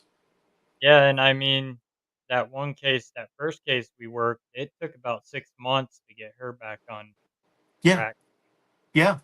It's not like the movies where it takes one time, one attempt with the priest. No, the real exorcist, by the way, was a young man, and I believe it took 17 times, 17 exorcisms to finally rid itself. Yes. So it takes time, and the demonic will use that against you for as far as being tired, etc. But don't give up. Don't give up. Never. Yeah. We didn't. We stuck with it, and we kept going back and working with her. She goes to church every Sunday, and we're like family. She'll invite us over for dinner, everything. Yeah, Jesus never gave up on us, and look what he did. So Yep. don't give up. You are worthy. You are worthy. Yep. And if we can't help the client, we get them the help that they need. Because I If work it, with Go ahead. demonology. Sorry, Russell. I work with a Roman Catholic demonologist, Farrah Rose Deal, Good. and she mentors me with the demonology. Good, good. Yeah. I always tell clients try to meet and meet your clergy. Let them see you repeatedly there.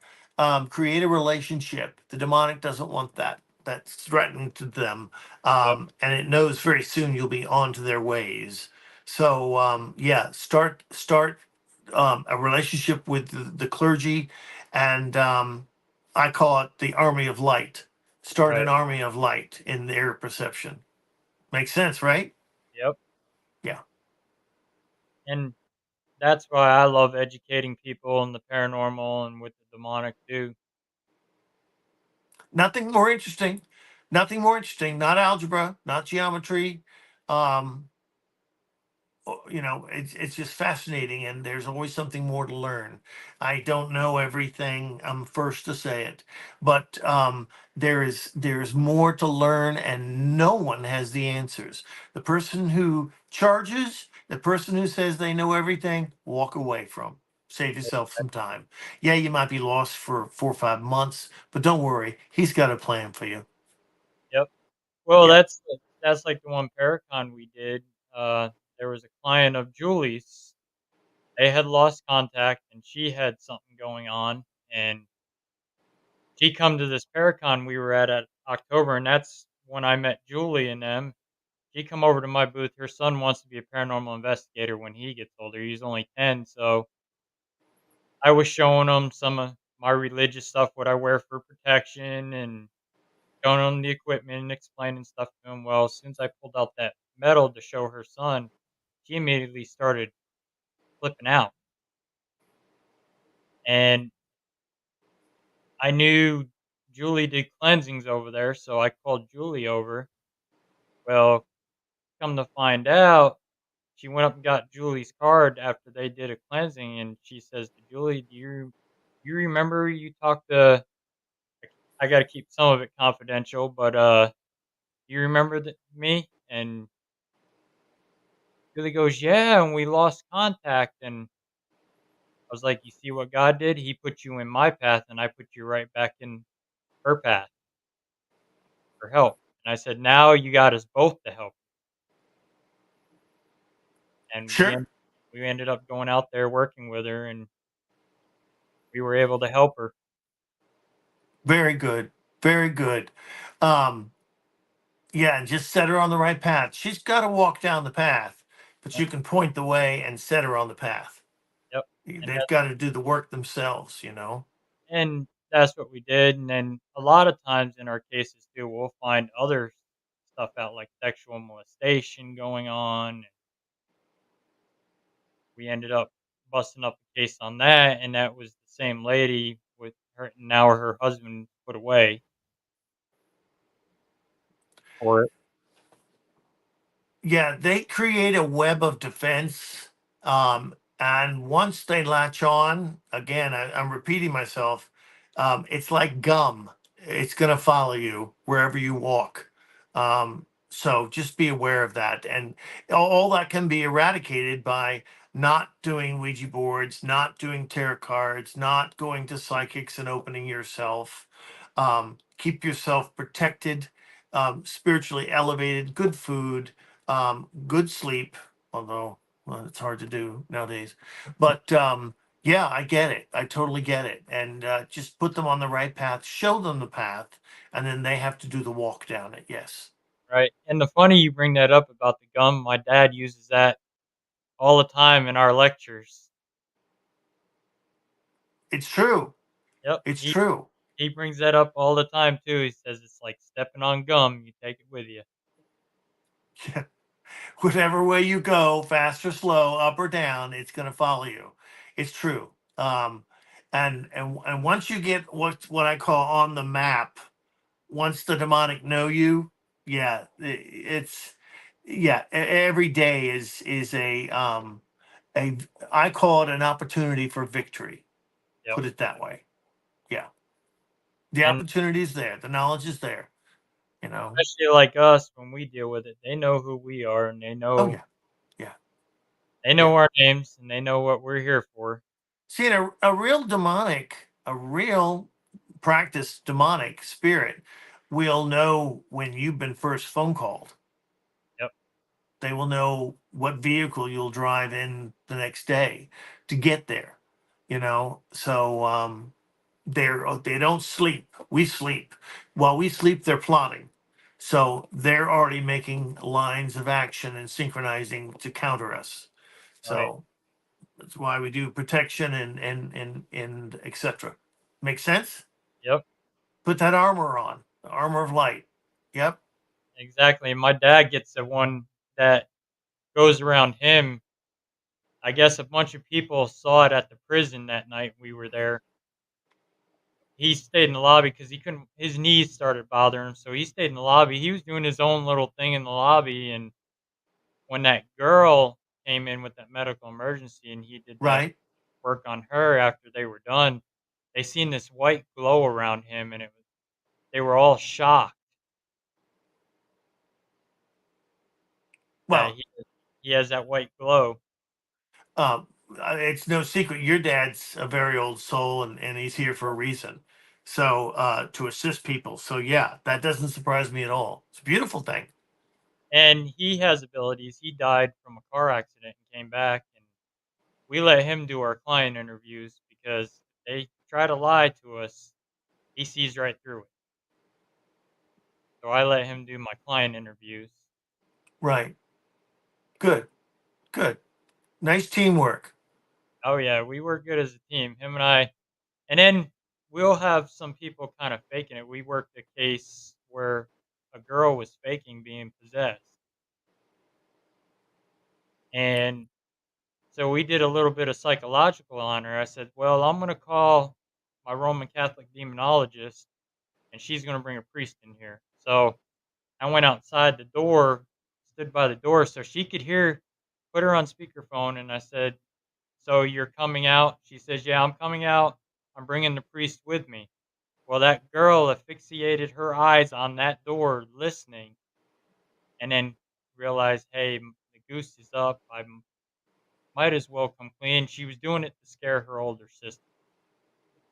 Well, earlier before I made that phone call, she was fine. She gave Julie a hug, Chris a hug, shook my hand, and then all of a sudden it's just like that, and she started growling. Her eyes started doing her thing. She was staring off Right. in the middle of nowhere.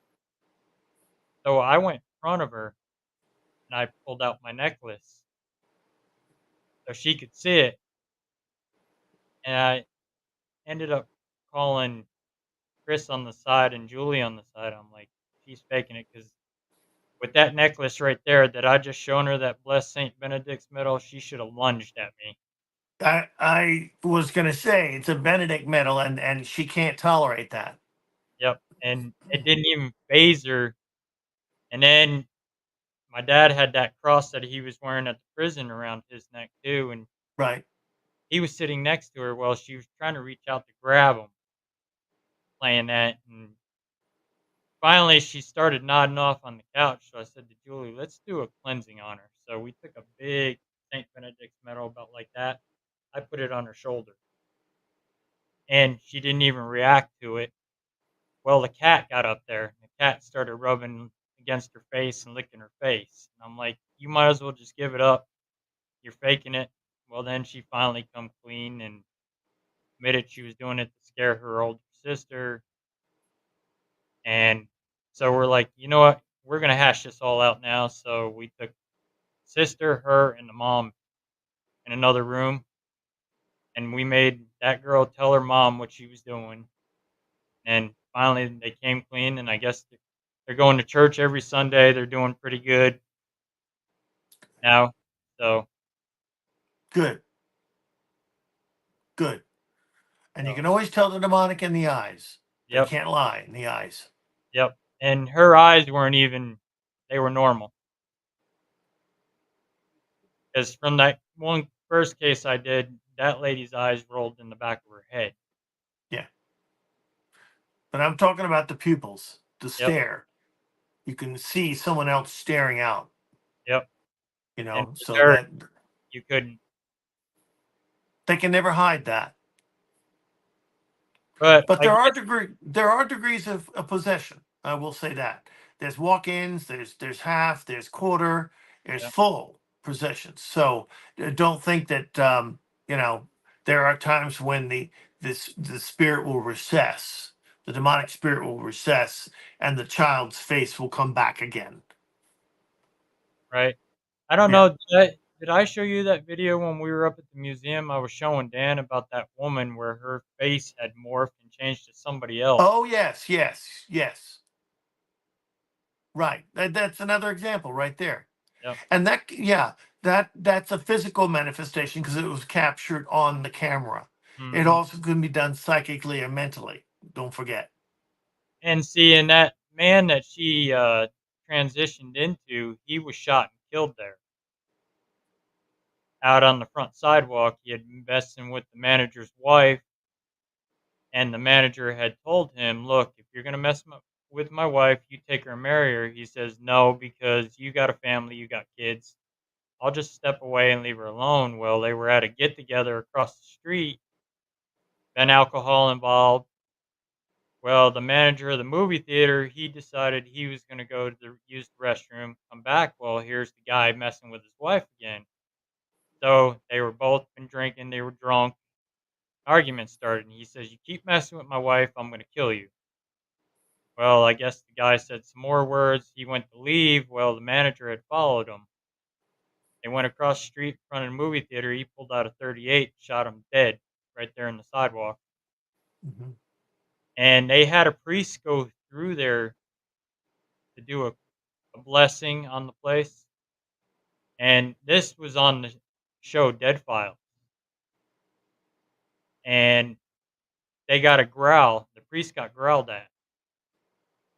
Well, we were in there after Dead Files. And Dead Files did it in 2012. We were back there in 2022 was our first investigation. And I captured the same growl on my recorder. And we had something mock one of my team members' voices. I captured an EVP of that. Yeah, if I'm at like a Paracon and I'm counseling someone, they'll say, "Do you hear that ground?" I said, "Yeah." Ignore it. Don't give it power. Don't give it recognition. Mm, Just go on, listen to my voice and what I'm saying. It's more powerful than that. So don't give it anything. right. So yeah, keep that in mind. You are divine. You have the path to God. It does not. And that's even this hotel we did up in Rockport, Missouri. There was a bell there that was from the original hotel. So my dad had rang it and he sat down in the chair, and four of us had seen this big white light just come right around him. We couldn't explain it. We were like, "What is that?" And then that night after that happened, it's just like activity just picked up in the building. I ended up having an experience up in they have an old library up there. Two of my team members stayed in the front, so I walked in the back of the library by myself. I was still in earshot and eye shot of them, and I hear this loud metallic bang. So I'm like, "What is that?" Walk over, and the metal lid on the toolbox had lifted up and slammed down, and I ended up capturing that on film. I was filming at that time. Never could figure out what did it, and so we don't know if it was the former owner of the place, but that place has seen its share of mob history. Just let it go. The truth will be exposed. Yep, Um, and how do I say this? Um, don't invite it to come back or do that again. yep, and I didn't even ask it to do it again. I just went over to try to debunk it, figuring maybe some vibration of me walking on the floor did it, and nothing. We just moved on. Good, good. Yeah, I don't invite it. That's like I tell people too when they got something in their house. I'm like, don't communicate with it. Don't try to interact with it. Don't talk to it. Don't cuss at it. Just let it do its thing, and we'll Don't deal with it challenge it, there. and don't put posts up on Facebook of what happened last night. Yep, Every day they put a post up of what happened. All you're doing is giving it recognition. You're feeding it. It's yep, eating off of everyone else's reading and attention that they're giving the story. And it's also encouraging the current state of continuing the activity as opposed to diminishing it. exactly. And that's why I tell my clients all the time, and they'll sit there and they'll communicate with it. They'll challenge it, and I'm like, don't do that. That's the biggest mistake you Yeah. can do. Like I And said, they'll always take you up on it. I had a guy reach out to me that was filming a TV show, and he was working with a paranormal team, and on the spirit box, it come out and said his daughter's name. Well, he cussed at it. First time he's ever dealt with something like that, and I was like, he wanted my expertise on it, and I'm like, don't don't cuss at it. If it knows your daughter's name, your daughter's never been there. That is something demonic. So that Telltale means signs. it knows your daughter. Get your daughter some protection. But whatever you do, you come across that again, it comes on there. Don't acknowledge it because you're just challenging it. You're inviting it. Right. It's hard. It takes experience. It takes Yep. an occasion to learn and what to do and recognize the manipulation. Russell, my battery on my phone is getting low. Yep. We're gonna get ready to wrap up here, anyways. If people want to get a hold of Nesper, how can they get a hold of you guys for help? Uh, Very easy, Ed. And let's see. You can go to Nesper dot. Let's see, Nesper. Just type in Nesper and go to the, I think it's warrens.net, and they can contact Tony or Dan or leave a message for me, and we all get it. We look at it every week. So that's the easiest way. Plus, there'll be information on the Paracon, Yep. or simply put in Warren's Paracon 24, and you'll get information on that. Yeah, absolutely. That, and you guys are also on Facebook. They can find you guys on Facebook as well On too. Facebook, absolutely. NESPER, New England Society for Psychic Research, NESPER. Yeah. Okay, and I thank you for joining me tonight, Wade. It's been an awesome show, and I enjoyed having you on. Thank you for inviting me. My kindest regards to your father. And I'm so glad I got to meet you 2 weeks ago. That was a great experience, that whole trip and weekend. We drove, I think it was 2,000 miles there and back from Connecticut Yeah, that's about with that. the items. So, but nothing happened. It was all good. So it was a remarkable experience, and I'm still talking about it. I'm not over it yet. Yeah, But it was so nice to meet you. And I thank you for this experience tonight and opportunity. I value it, and I hope the audience got something out. Thank you. oh yeah, you're very welcome. I'd love to have you on again. I'm gonna reach out to Dan, have Dan on again too as well. Would be my pleasure. And definitely, probably after the Paracon, we'll talk. Yeah, definitely. Yeah. We're we're planning on coming out to Gettysburg early, probably to check out some like Jenny Wade House and stuff out there. Now, have you been there before? Nope, I've never Okay. been to Gettysburg before. Okay. You're gonna need at least a day. Nothing paranormal, although they go together, but just the Civil War as far as Gettysburg. And I do recommend watching the movie with Martin Sheen and Tom Okay, Berenger.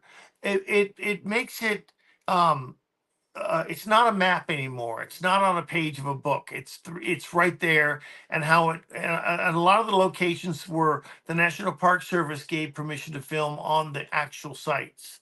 They've never done that before. Plus, it's a very good movie. I think that they used 3,000 extras. So watch that. It'll bring it to life, and you'll get there to Gettysburg and say, "Oh, I know exactly what happened here. I recognize this from the movie." And yeah, it'll bring it to life. Yeah. And then the next day, you deal with the Paracon. Yep. But a whole day to see Gettysburg. It's a beautiful town, you know? Awesome. So that's exciting.